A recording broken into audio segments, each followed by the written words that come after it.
Chapter 2. When I emerged, it was not triumph but silence that waited.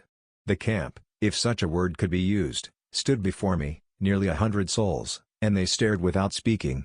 Their eyes traced the shape of me, a thing more wound than flesh, a shuffling ruin. No words passed between us. I was told later they saw a child walk from the dark and could not reconcile it, hope and shame in the same breath. I was told they should have killed me, but instead they nursed me. I was told that for weeks they thought I would die 100 times over. I knew none of this then. I only remember their gazes holding me, and then the dark rising up again, swift and absolute, and I fell into it without a sound. When I emerged, it was not triumph but silence that waited. The camp, if such a word could be used, stood before me, nearly 100 souls, and they stared without speaking. Their eyes traced the shape of me, a thing more wound than flesh, a shuffling ruin. No words passed between us. I was told later they saw a child walk from the dark and could not reconcile it, hope and shame in the same breath. I was told they should have killed me, but instead they nursed me. I was told that for weeks they thought I would die 100 times over. I knew none of this then. I only remember their gazes holding me, and then the dark rising up again, swift and absolute, and I fell into it without a sound. What followed in those first weeks is a haze, my body locked in fever and radiation sickness, my mind untethered. I would wake to hands changing bandages, to the stale taste of water, to voices low and strained. The deep tunnels and caverns where survivors gathered were older than memory, carved by the terraforming ancestors cycles ago. No one here knew their maps. It was wandering in the dark with little reward. People went to the surface for supplies and fewer returned each time.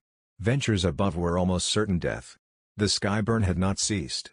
In my absence from myself, they carried me through that time. My being there, a child, and somehow alive, was a fragile lifeline, a thing that bound them to something like civility. From the stories of others, I learned that groups without children, without any hope of a future, fell into something far darker. Perhaps that was why they kept me alive even when the logic of survival said not to.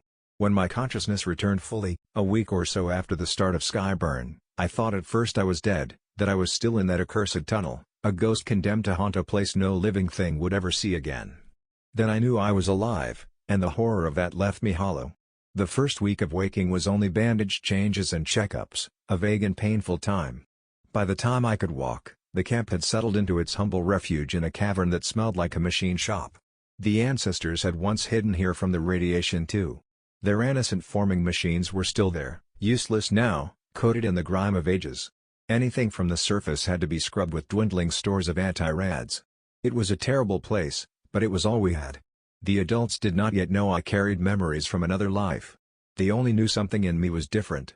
I think they believed it was shock, the kind that robs a child of being a child. They could not yet see there was a reason children survived on Chandurax. I will spare you the crawling litany of the first month in the camp, though not because I wish to. I have told you before, if it were only my decision, I would place before you every moment, each petty cruelty, each kindness, each death so slow you could count the heartbeats between one breath and the next, until you understood what the word survival means when stripped of its romance. But I am constantly reminded the citizens of the Bureaucratica cannot hold such weight for long. Their minds falter. Their eyes slide away. So again I cut the tail down to a thin bone, though the marrow still stains it. Picture it, we were hundreds of feet underground in a cave no longer meant for habitation. No maps. No markings. Only the light you carried on your person, if you were lucky enough to have it. When your battery died, there was nothing but the dark, thick and absolute, pressing against your eyes like a physical thing. Food was no better. You ate what you could find in the vending machines hauled down here. Plastic-wrapped biscuits whose flour had a consistency like chalk, candy bars whose sweetness had melted into some chemical imitation of itself, chips gone stale.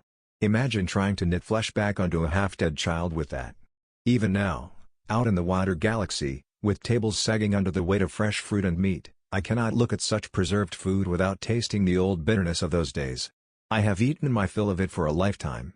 I think often of the abundance I see now. How it flows without thought or effort. And I think, where was this when my friends and family in that camp starved? Where was it when Diamond, the old man whose voice was the first I heard in that black tunnel, never made it down to us? Where was it when Seb, the younger man who had lifted me from death and carried me toward the light of camp, starved in the first month because he would not eat what another could have instead? He gave his rations to the elderly, to the women, to the 20-year-olds still strong enough to work. Not a scrap for himself. And that, I suppose, was the last lesson he gave us, that kindness, pure and without reservation, was a thing the world would not suffer to live. On Chandurax, true kindness was its own executioner. The week went next. Not all at once, but in a slow parade toward the end. Some simply lay down and stopped getting up. Others went upward into the radiance of the sky burn, desperate for anything edible, and did not come back. By the end of that first month, when the fog in my head had lifted enough for me to think and speak without drifting into fever, there were perhaps 50 of us left. Dr. Druvaga led us then. A woman in her middle 30s, but you would have thought her older for the lines in her face and the weight in her voice.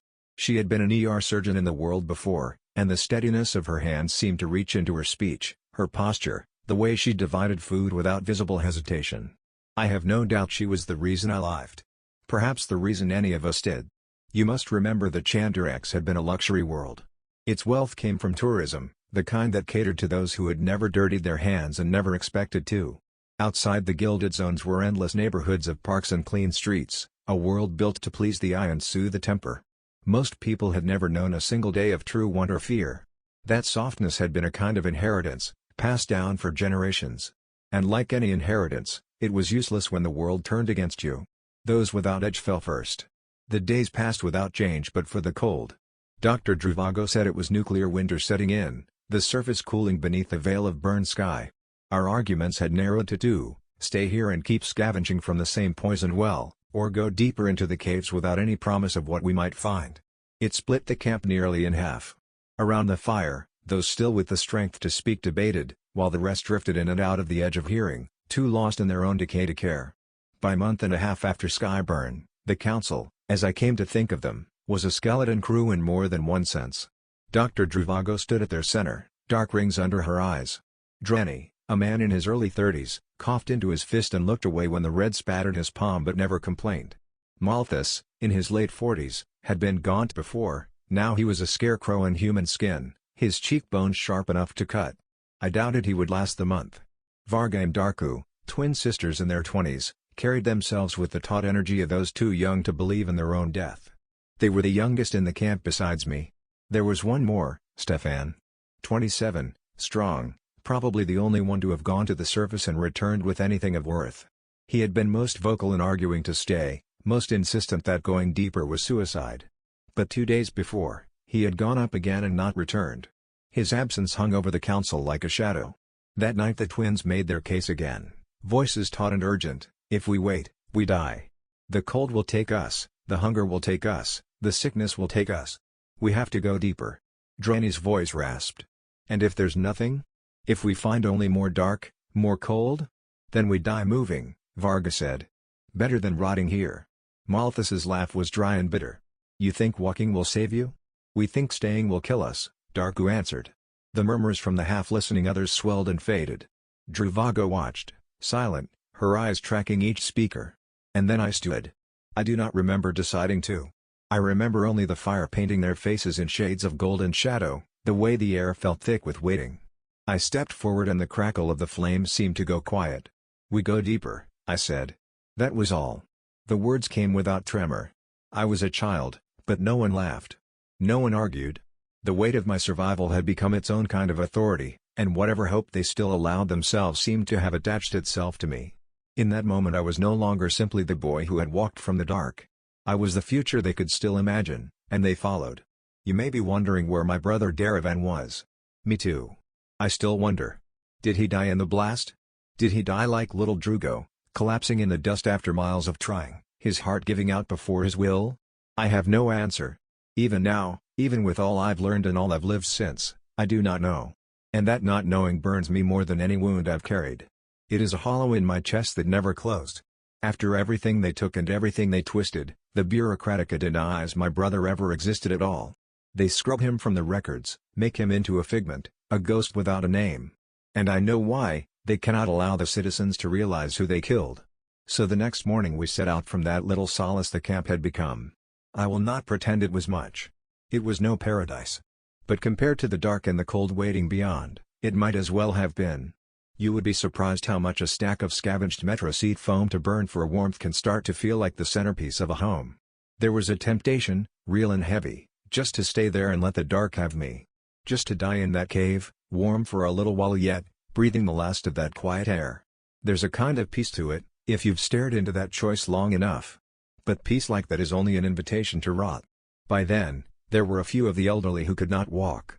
Not just slow, not just weak, could not. Their legs had given up in truth, bones too brittle to carry them, lungs too shallow to keep pace. It was the first time we actively left anyone behind. I remember their eyes, how wide and still they were as they sat in their nests of blankets near the dying embers of the fire. We left them food, enough for a day or two, and the last of the warmer seat foam. They nodded at us. Some even smiled, and I think the smiling was worse than if they'd cursed us. Moros and Seleninka, 2 former schoolteachers, could not bring themselves to leave the elderly to die alone. They said they would stay, that they'd see the end with them. We argued. Varga begged them to come. Dr. Druvago promised she'd find a way to return, though we all knew she wouldn't. But the teachers had made their choice, and in the end it was quicker to let them keep it than to keep fighting the air out of our lungs. We never saw them again. We went on. The tunnels echoed with the sound of nearly 40 pairs of feet, a long uneven cadence of shuffles and limps, boots scuffing against stone and metal. We walked in the dark, hand to hand in a chain, each of us clutching the wrist of the one ahead and the one behind.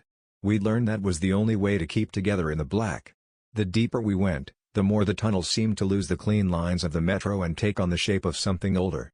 They became more like lava tubes that had been shored up with human hands, arched ceilings black with soot or mineral stain, walls rough but ribbed with old support beams. The air had a different weight there, thick with the smell of stone and something older than stone, like a tomb that had been shut too long. The tracks had long since given way to uneven floors, cracked in places, with ridges and troughs that caught your toes and nearly sent you sprawling. These were not paths meant for feet. We used our lights only when we had to. Batteries were worth more than food now, and light was as precious as air. In those intervals when the lamps clicked off, the darkness was not just absence but presence, a living thing that pressed into your eyes and ears until you swore it was whispering. I wish I could tell you that I, with my memories of a second life as Jason, bore it with calm and clarity. I didn't. More than once I woke in that absolute dark, alone, not feeling the grip of anyone's hand, my breath coming hard and fast until I screamed. And then, hands, always hands, grabbing me, squeezing reassurance into my bones. Varga's voice in the dark, or Dreni's rasp, saying to me you are not alone. But the fear never left entirely. It gnawed at the edges of us all. We walked for hours, miles perhaps, though time meant nothing there. We had lost any sense of day or night long ago. Without the sun, without the stars, there was only the rhythm of walking and stopping, the ache in the legs and the dull hunger in the belly.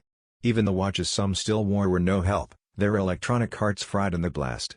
We moved until we could not, then stopped and lay down in a heap against whatever wall the tunnel offered. Sometimes we talked in the dark. More often we didn't. The darkness played tricks. Darmaya, a middle-aged woman who had lost her whole family in the blast as I had, was the first to vanish. She had been walking 2 ahead of me, quiet, her breathing steady. And then the line stopped. Whispers ran up the chain. We called her name, turned back, swept the dark with what light we could afford to waste. She wasn't there. Not in sight, not in earshot. Druvago ordered us to double back a short way, but it was futile. The dark had taken her. We told ourselves she had wandered into a side tunnel, that maybe she'd find her way to some pocket of safety. But none of us believed it. We learned from that. After Darmaya, those who began to shake or mutter to themselves or lose focus were tied by short lengths of cloth to the stronger ones, Varga, Dreni, even Druvago herself. It was humiliating for them, but less so than vanishing forever into the dark. We may have gone miles into the crust of the planet, or less. You'll forgive us as there were no mile markers. No rails to count, no maintenance plaques. The only measure we had was how our bodies wore down. We slept, awoke, walked, slept again, awoke again. Always moving forward because there was nothing behind worth turning back to. So you can imagine our surprise when the head of the column, led by Varga, quite literally bumped into a wall. The sound ran down the chain, a sudden grunt, the shuffle of feet halting, the rustle of packs as people straightened in confusion. In the dark, it felt like the air itself had stopped. When the flashlights came on, it revealed a wall that was no wall at all but a door. A massive, ancient thing of iron and technology. Its surface was a patchwork of dust and rust, the joints sealed tight with a kind of grime that spoke of centuries untouched. It reached from floor to ceiling, with no seam you could mistake for weakness. The air around it was still, like even the dust motes had been waiting. Dr. Druvago stepped forward, running her hands over the cold metal. She frowned, her eyes scanning the edges where the hinges might be hidden. Then she leaned back and let out a dry laugh. "What in the fuck is this?" she cackled. Her voice echoed down the tunnel, bouncing back at us like the place itself was asking the same question. The silence after Druvago's echoing words was almost as heavy as the door itself. 40 people standing in a line, breathing the stale air of a place no one had stepped in for longer than anyone could guess, and all of us staring at the same impassable thing. Varga was still standing close to it, her gloved palm flat on the metal as if she expected it to respond to her touch. Her sister Darku hovered just behind her, looking up at the towering slab with the kind of awe that is half reverence, half dread. "It's a hatch," Dranny said after a moment, his voice scratchy and low. "Like they used in the old mines. Or on ships." "Not a hatch," Malthus rasped, his skeletal frame bent toward the thing. "This is a vault. You can see it in the hinges. Deep set, counterbalanced. You don't make a door like this unless you mean to keep something in. Or out." Darku turned her head sharply at that. "You think it's locked from the inside?" Varga glanced at her twin, then back to the door. "I think it's locked from every side." From somewhere in the middle of the group came the voice of a man whose name I never learned. "Then we should turn around. There's no point wasting time on something we can't open." That stirred a ripple of low talk, a shuffling of boots, the quiet shifting of packs as if people were already preparing to retrace their steps. "No," Druvago said, and the sound of her voice cut through the mutters like a line snapped taut. "We've come too far to turn around without knowing what this is. We stop here, we take a look, we see if there's a way in. If there's nothing, we move on. But we are not walking away from the first sign of human hands we've seen since the metro ended." Malthus leaned his shoulder against the door and rapped it with his knuckles. The sound was deep, resonant, the kind that told you the metal was thick enough to eat any hope of cutting through. "If this is old," he said, "it could be older than the colonies themselves. Terraformers built things we don't even understand anymore. This could be a power station. Or a shelter. Or a lab. Could be food in there." That last word, food, was the match to dry kindling. You could feel the attention sharpen, the bodies tilt forward. Hunger will make a holy relic out of anything. Dranny cleared his throat, then coughed into his fist. When he looked down, I saw the red bloom in his palm before he wiped it on his trouser leg. "If there's food," he said, "it's gone bad 100 years ago. Or it's sealed in ways we can't touch. We could lose days here and find nothing." The twins exchanged a look, the kind of silent exchange siblings perfect in childhood. Then Varga turned back to the group. "Or we could find the difference between starving in the next month and seeing another year." The arguments began to tangle after that. A dozen voices, half speaking to Druvago and half to the air, laying out fears and hopes and everything in between. What if it's radiation sealed? What if it's trapped? What if it's a weapons cache? What if it's just another wall? It was the tone of the trapped and the starving, too tired to believe, too desperate not to try. I stayed quiet at first. The boy they looked at as a kind of lucky charm, the survivor child, the reminder that there could still be a future. I had learned to ration my words like water. Too many and they'd spill over, lose weight. But watching them, seeing the flashlight flicker in eyes that were half dead and still willing to hope, I felt the old thing stirring in me again, that pull to speak when it mattered. "You said it yourself," I said finally, my voice louder than I'd meant it to be. Heads turned. "We haven't seen anything made by human hands since we left the metro. If the ancestors built this, they built it for a reason. Maybe it's sealed for safety. Maybe it's sealed for protection. But it's sealed against time. And that means something inside is worth keeping." No one spoke immediately. Varga's eyes were on me, sharp and searching. Druvago's, too. "And if it's worth keeping," I said, "it's worth opening." Darku smiled then, a small quick flash that made her look far younger than the journey had made her seem. Druvago rubbed at her temples, like she was pressing back a headache. "All right," she said. "We try. But we do it smart. No wasting the last of our tools if it's hopeless.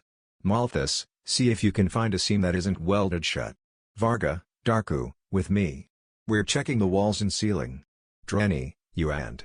She hesitated, then looked at me. "You and the boy, watch the chain. Keep everyone together. If someone wanders off into the dark here, it'll be hard to bring them back." The group moved slowly at first, still caught between dread and the flicker of hope. Fingers traced the edges of the door, the surrounding stone, the floor where it met the base. Dust came away in thick layers, curling off in sheets like old skin. Underneath was metal that still caught the light faintly, a sheen that had not dulled entirely despite however many centuries it had waited. "Feels cold," Malthus murmured, pressing his palm to it. "Colder than the air." "Means it's sealed tight," Drani said. "No heat exchange."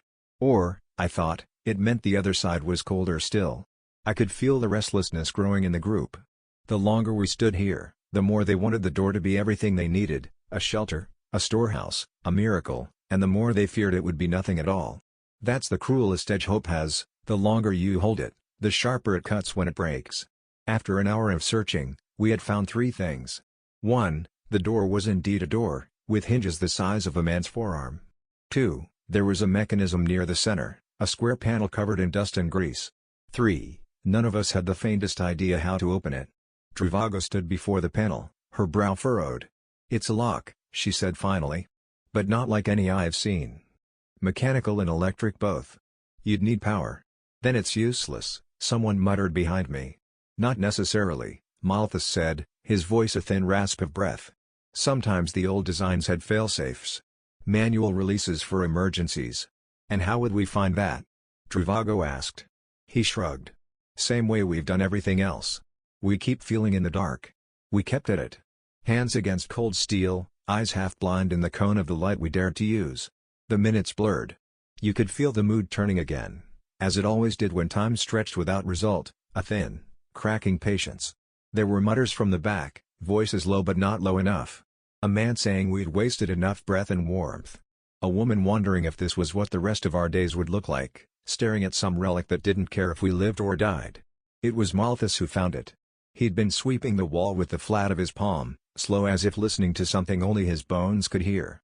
His fingers caught on a ridge in the dust, and when he scraped it away there was another square, smaller than the first panel, no bigger than a dinner plate. Recessed and edged with fine tooling. "Another lock?" Trivago asked. "Maybe," Malthus said. "Or maybe it's a keyhole for the first one." The panel had no handle, no clear seam. Just a strip of what might once have been glass or some hardened polymer, set dead center. Beneath it, a line of symbols worn down to near nothing. Drani crouched beside him, touching the strip with a fingertip. "It's a sensor. Needs juice." "We don't have juice," someone said flatly. Trivago looked at me, then at the cluster of us still close enough to be called the council. "We've got batteries. Torches. Headphones. Wire. Strip them. Splice them. Make it live." No one argued. Not out loud. In the dark, people fumbled through their packs, unspooling the thin copper guts of earbuds, the coiled wire for radios that hadn't worked since the blast.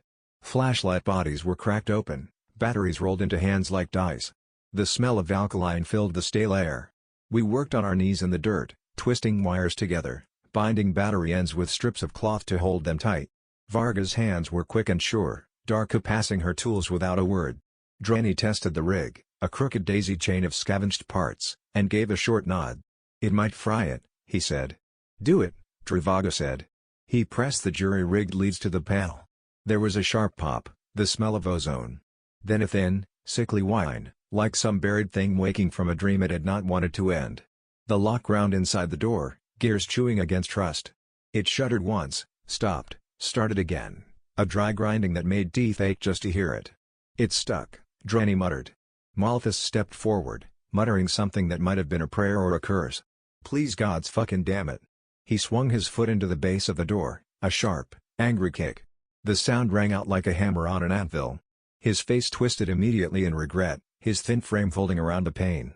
But then something inside the wall answered. A deeper groan, the slow unwinding of a mechanism too old to know mercy. Then a clang, final and absolute. The door moved. Not much at first, just a shift, the faint sucking of ancient seals breaking. Then the whole slab lurched inward, leaving a seam wide enough for the cold light of our torches to pour through. Beyond was not another tunnel. Not stone.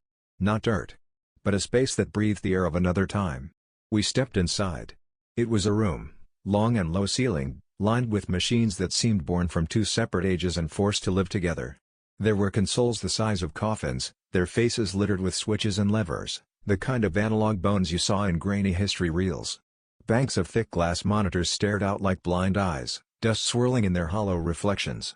And beside them, or built into them, the smooth curves and silvered edges of technology that had no place in the old films. Steel that caught the torchlight in clean, unpitted arcs. Plastic that had not yellowed. It was as if 1950s NASA had woken up in the skin of something from the high age of spaceflight. The floor was gritted metal. Our boots rang hollow on it. The walls were paneled in a dull silver that made the room seem larger than it was, stretching the light into long ghosts. At the far end stood a bank of what looked like lockers, but taller, deeper, with hoses and couplings coiled neatly against them. Druvago stepped forward first, running her hand over a console. Her fingers came away black with dust. "Terraforming it is what the ancestors did," she said. "This is a control station of some type." Or was? Her voice had gone softer. Not with fear, with something like reverence.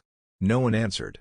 The machines sat in their long sleep, the only sound our breathing and the faint tick of cooling metal where the door still settled into its hinges.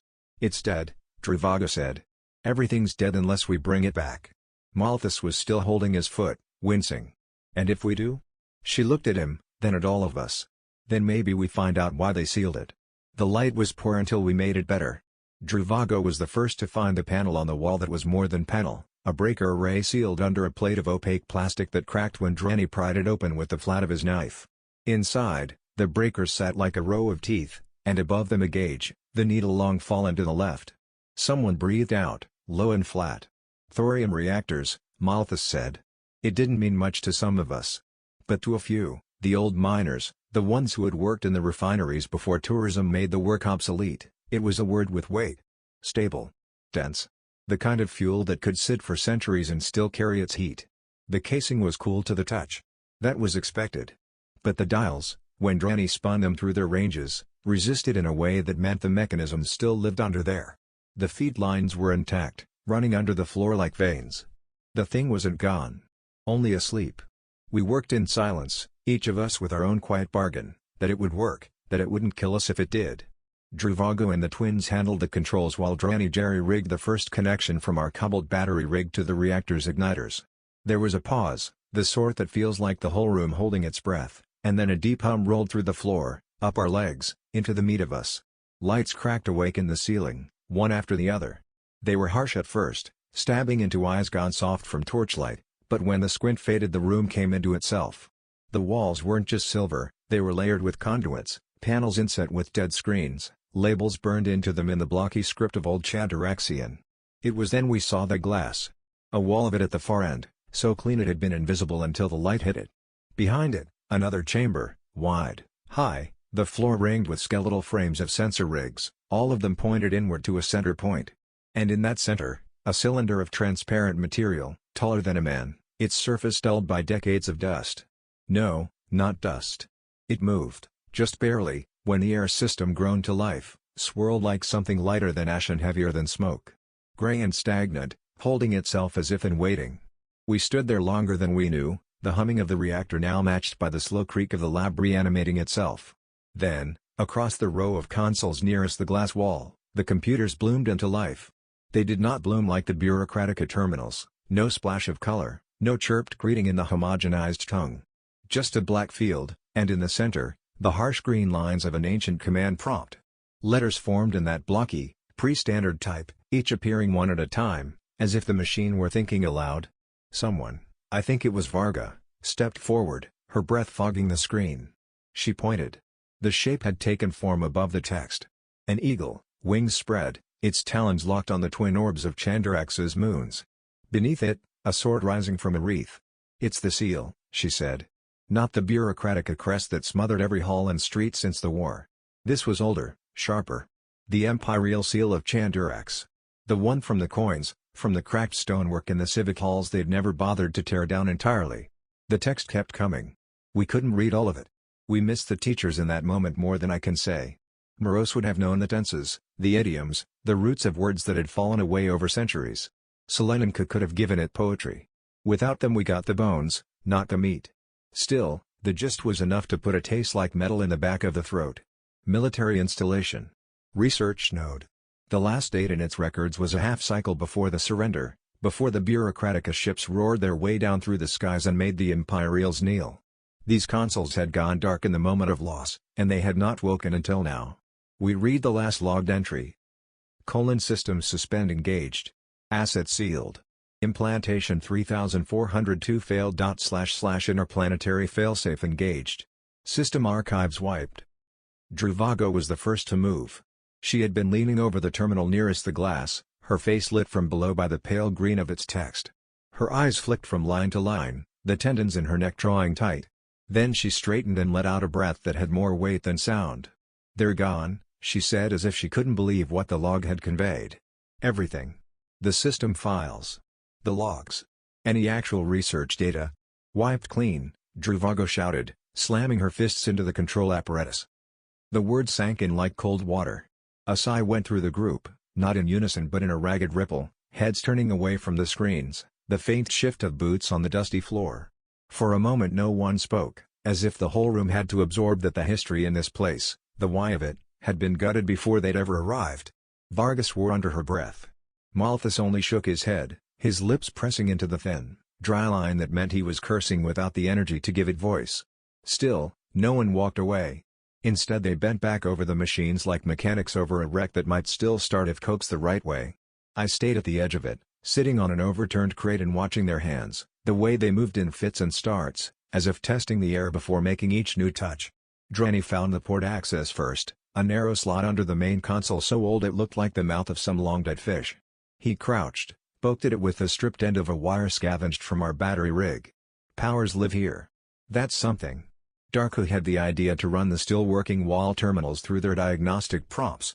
It was guesswork, none of us had used an interface like this, where the language and the commands belonged to a time before Bureaucratica standardization, but she tapped out sequences in a halting rhythm, watching for any change in the blankness of the screens. It was Malthus who found the subdirectory marker buried halfway down a page of what looked like nonsense symbols. He tapped it with a yellowed fingernail. "Not nothing," he murmured. They gathered around, passing guesses back and forth, building from each other's half-formed ideas. This was the kind of problem-solving that had kept us alive since the tunnels, nothing romantic about it, just persistence and the refusal to accept a wall as a wall until you'd bled your hands on it. I didn't speak much. I'd learned by then that sometimes the best thing I could give them was stillness, a set of eyes that didn't flinch away, a kind of quiet pressure that told them to keep going. The machines made their own commentary, the low hum of the reactor feeding power through conduits that hadn't felt current in centuries, the intermittent grind of a fan trying to turn somewhere deep in the structure, the faint tick of cooling metal behind the walls. An hour passed, maybe more. The only clocks that worked were in our heads now, and they weren't to be trusted. Then one of the smaller side consoles spat out a line of text that wasn't the usual prompt. Just 3 words in old Chanduraxian, the middle one we didn't know. Druvago leaned over to see it. She didn't smile, but something in her posture eased. "It's listening," she said. It was one of the quiet ones who stepped forward. The kind who had spent the last weeks living in the shadow of other people's voices, speaking only when spoken to, his presence more felt than noticed. I didn't even know his name until then. Someone called it when he crouched beside Druvago at the console. Drimothy. He had been, it turned out, a data analyst for one of the luxury resorts, one of the faceless men who kept the server farms humming behind the scenes, who made sure 1,000 strangers could check into their suites without ever thinking about the machinery that let them do it.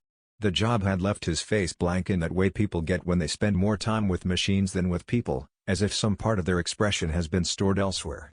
He didn't ask for permission. Just leaned over the terminal, long fingers moving over the ancient keys like he was reacquainting himself with an old language. For a while he didn't even seem to breathe. The others gave him room. It took a long time. The kind of long that made you aware of every small ache in your body. Shoulders knotting from standing too still. Knees aching from being bent too long. The hum of the reactor seeping into your bones until you couldn't tell if it was in the floor or in your own chest. Drimothy's gaze never quite seemed to land on the here and now. He stared into the screens as though he were looking at something far beyond them, something he could only reach by following threads of thought too thin for the rest of us to see. Time ached on. The rest of the room moved in quiet shifts, Darku trading a few low words with Malthus over a diagnostic code, Dranny watching the glass-walled chamber as if the dust inside might rise on its own. I sat with my back to a console, listening to the clack of the keys, the low scrape of Drimothy's shoes as he shifted his stance, the mutter of half-read lines of code in a language even the teachers could not have spoken fluently. They pieced it back together the way you might piece back a shattered bone. Carefully. Slowly. Using whatever fragments they could find. Malthus's subdirectory was the starting point. Then a handful of other anomalies, stray headers in memory sectors that should have been empty, corrupted lines hidden in redundant storage, dead-end processes that turned out not to be so dead after all. And then the idea wasn't a fantasy, roll the system back to a previous state. Hidden away in the digital midden heap, in trash files and forgotten shunts that modern security practices would have purged as a matter of course, was the ghost of the thing this place had been. When they did it, when the commands went through and the machine began to respond in earnest, the change was almost physical. The green flicker of the terminal deepened into steady light. New prompts spilled across the screen. Somewhere in the walls, a relay snapped over, followed by the low, rolling surge of power diverting down corridors that had been dead for longer than any of us had been alive. And then the room itself woke. Screens we hadn't touched lit one by one, throwing long rectangles of light across the dusty floor. Machines groaned as if stirred from sleep. In the chamber beyond the glass, the greatest stirred, a slow, deliberate swirl that rose and then fell still again, as though whatever had moved it had thought better of it. No one spoke. Not yet. The sound of the place breathing again was too strange, too much like hearing a voice from the undead.